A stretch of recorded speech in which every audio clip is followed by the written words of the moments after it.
Anti-aircraft tracers screamed past Jim Frolking's P-51 Mustang as he flew over the coast of occupied Holland, heading back to England after escorting a bombing run. He tried to evade the flak, but soon heard a round hit his tail. He could deal with the loss of hydraulic pressure he saw on his gauge, but he had bigger problems as he felt the stick go slack. With the control cable severed, Frolking had no choice but to undo his harness, release the canopy and ditch the fighter. His group had recently begun flying the North American P-51 instead of the twin-engine Lockheed P-38 Lightning, and this was only Frolking's second mission in the new plane.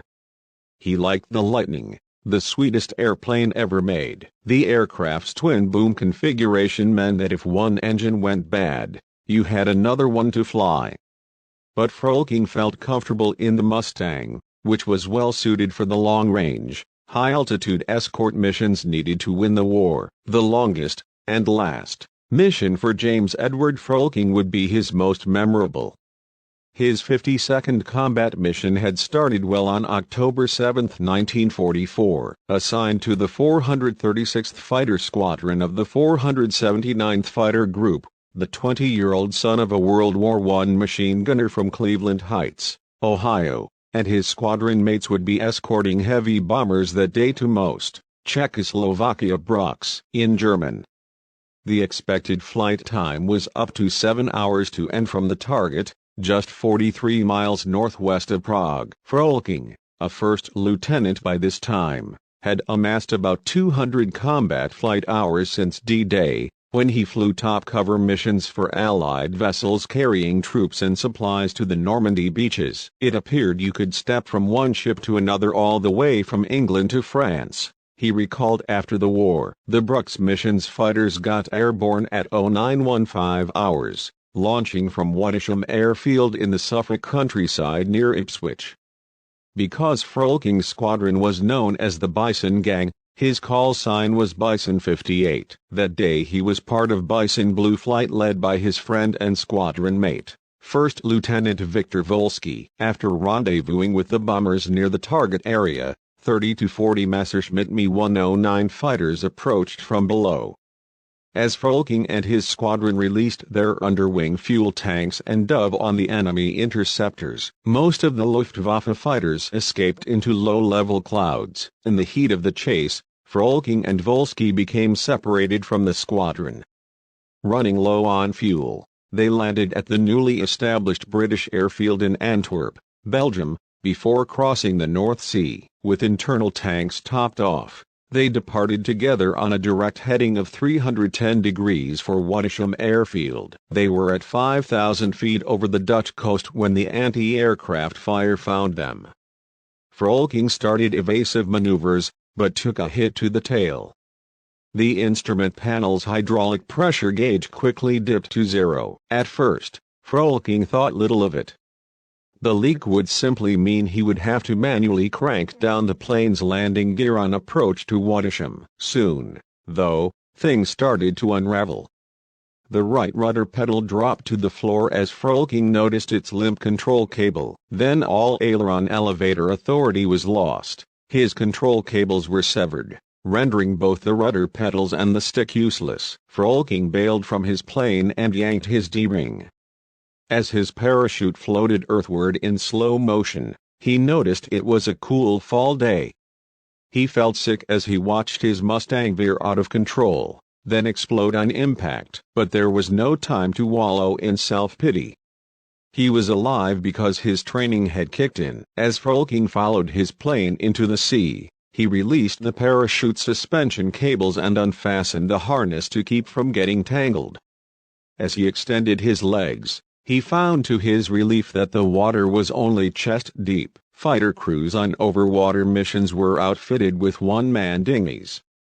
Frolking inflated his dinghy with its CO2 cartridge, climbed in and established situational awareness. He saw a sandbar with stacks of baled hay about 300 yards away and paddled to it. Volsky circled overhead watching Frolking, but there was nothing he could do but, in a gesture of undying devotion to a wingman in distress, swoop down and buzz his friend, rocking his wings. Frolking waved to his friend as the fighter sped by, hoping that help would soon be on the way. Volsky used his radio to relay the position of his downed wingman to British Air Sea Rescue, ASR.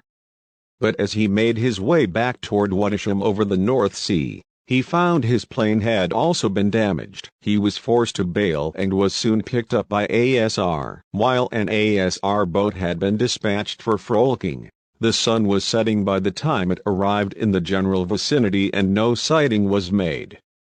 As darkness fell, the ASR put the rescue attempt on hold for the evening. Hoping for rescue, Frolking spent the night on the sandbar. He watched the stars shine brightly in the moonless sky, the serenity a stark contrast to the day's chaotic happenings. Leaning back against one of the bales of hay, Frolking feared missing his rescuers by falling asleep, so he gulped down stimulant tablets pulled from his survival kit and lit a succession of cigarettes. Thoughts of his mother fretting over his fate flooded his mind, since he knew that standard procedure in the case of missing airmen involved the sending of an advisory notice to next of kin. At the same time, not being able to enjoy the company of his squadron mates back at Waddisham was a deeply felt void. In the 57-page reminiscence that he wrote in 1999, down in the Dutch islands, Frolking described the loneliness and how slowly the time passed on his first night away from base. "It's the guys I'll never forget," he said after the war, noting that the best part of his service was the camaraderie. Sometime in the night, Frolking spotted the lights of a ship at a considerable distance. Thinking it might be ASR, he quickly ignited a flare, but it jerked out of his grip and landed on the dinghy, burning a hole in it. At dawn, a heavy fog shrouded the sandbar, but slowly burned off as the morning warmed. Assessing his predicament, he decided to leave the sandbar. He patched the dinghy and inflated it with a hand pump. Two porpoises escorted him part of the way as he paddled toward the nearest sizable land mass. After a couple of hours, Frolking clambered out of his dinghy onto a dike where he could see two civilian men talking. Frolking had trepidations about revealing himself, but he thought it was now or never. He approached cautiously, not wanting to startle them, but the men knew immediately that he was a downed American airman who must have recently parachuted into the area. They did not speak English, but they led him to a nearby farmhouse where a family took him in and fed him. It was his first meal in a day and a half. Exhausted and relieved to be in friendly hands, he fell fast asleep. The next day, the two men from the dike returned, and somehow Frolking and his helpers managed to communicate enough to where Frolking, with his map in hand, realized he was on the Dutch island of Nieuwerd, North Beveland, a rural enclave dotted with farms. German soldiers roamed the island, so caution was his watchword. The good news was that intelligence reports shared earlier with Frolking's squadron indicated that Allied troops were gaining ground in their march from Belgium to the Netherlands. Frolking's odyssey resumed that night when one of his helpers took him down a country lane, then motioned for Frolking to continue down the road. Frolking followed the instructions on good faith, eventually reaching the village of Kamperland. He felt it imprudent to knock on doors this late at night and chose to sleep under a hay wagon until daybreak. A horse's whinny woke him early the next morning and he knocked on the back door of the nearest house. Frolking tried to communicate with the boy, who answered using a printed card in the Dutch language from his survival kit. Baffled by the American at the door, the boy, Mikhail, went to fetch his parents. A few minutes later, the boy's father showed up with shaving cream on his face, quickly sized up the situation and invited Frolking into the house. Frolking's new acquaintances were the Van He family.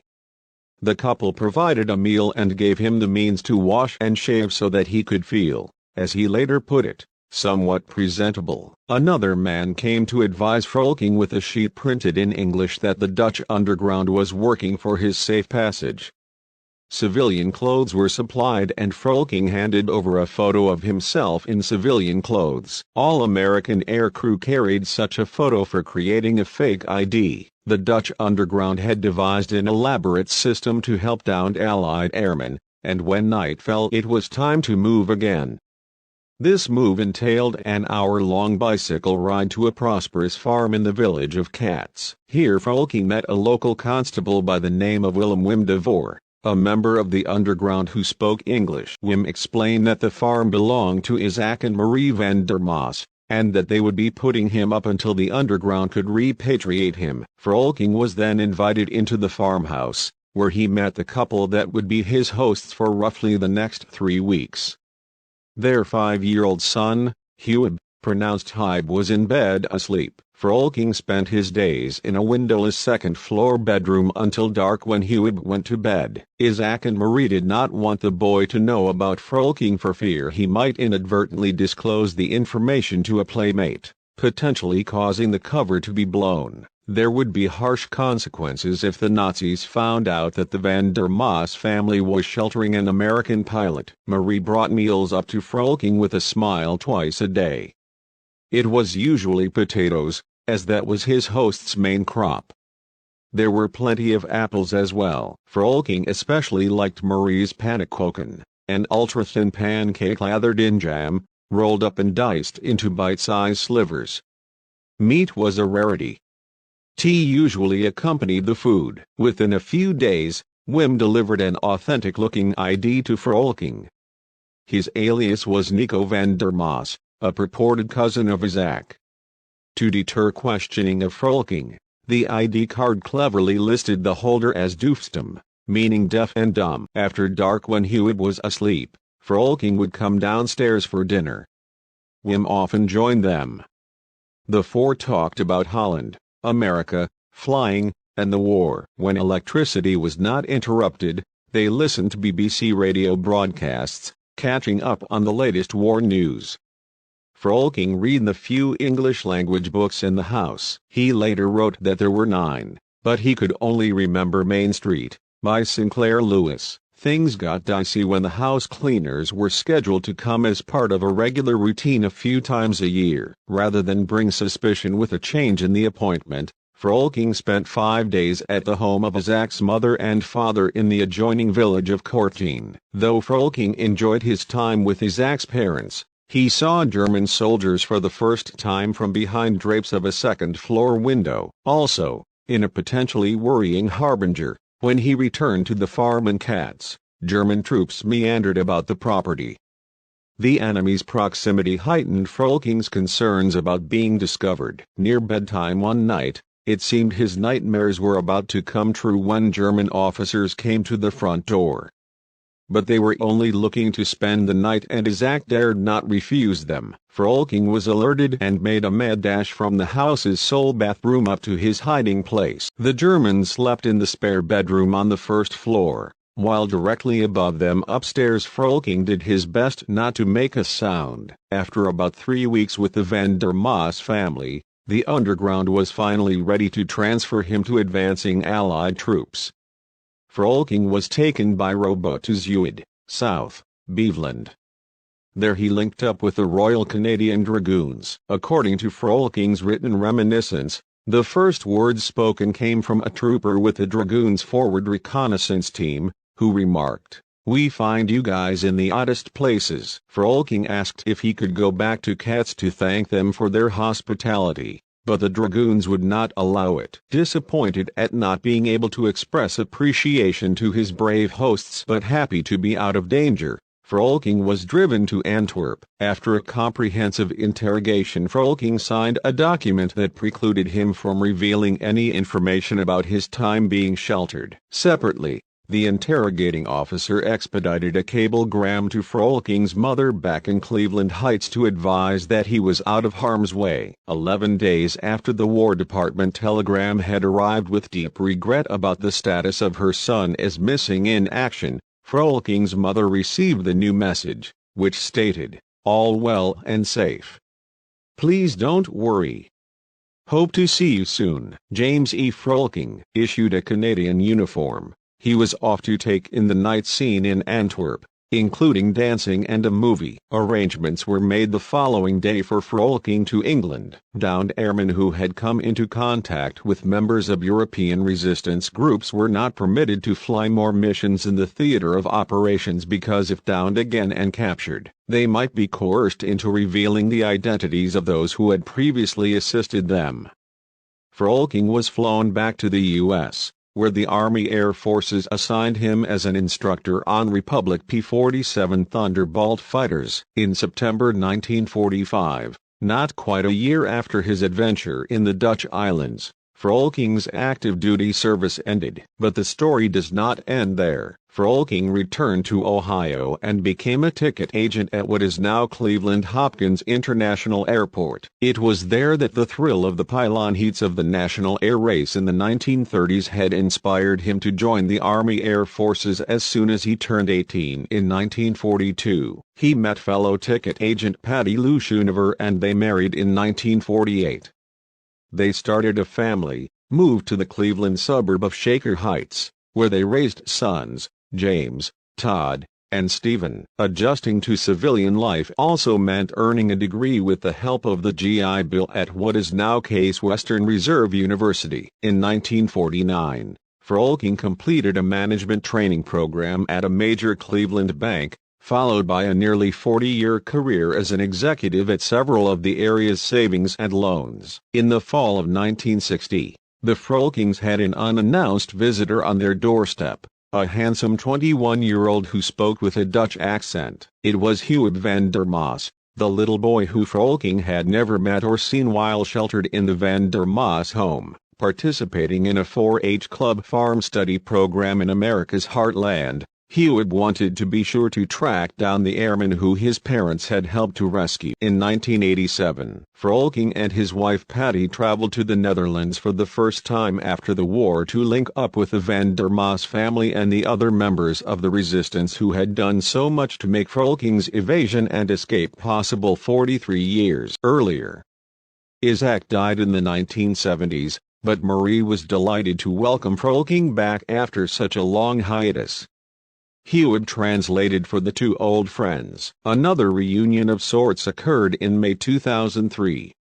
A ceremony was held at Wittysham Airfield, now a British Army helicopter base, to commemorate the 60th anniversary of the base's handover to the U.S. Army Air Forces from the British Royal Air Force. Frolking was asked to attend as the guest of honor, representing U.S. service personnel who had served at the base during the time it operated under American auspices. The occasion was bittersweet, for while there were flashbacks of the officer club partying and friendships forged in war, there was no ignoring the grim statistic that 70 of the 479th Fighter Group's 350 flyers had been killed in action. At a D-Day commemorative event along the Lake Erie beachfront in 2015, Frolking and 4 other D-Day veterans who had either stormed the beaches at Normandy or flown air missions received the French Legion of Honor. For Frolking, the medal was a fitting end cap to his other decorations, which included the Distinguished Flying Cross, Air Medal with 4 oak leaf clusters,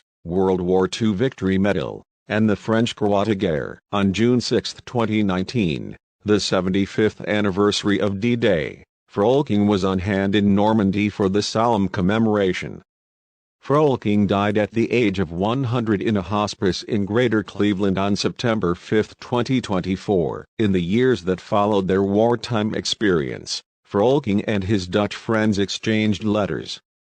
Isaac once wrote that he and Marie had spoken many times of Frolking, adding, "We hope with all our heart that you have survived the war unhurt." Isaac expressed regret that Frolking's sudden departure from Katz meant that there could be no goodbyes. Nevertheless, looking at both Frolking's hastily arranged repatriation and the bigger picture, he added, "We were very pleased for you and our liberation." In closing his reminiscence of his time spent at the Van der Maas farm, Frolking praised his courageous hosts, calling them a wonderfully unselfish family that shall always be in my heart.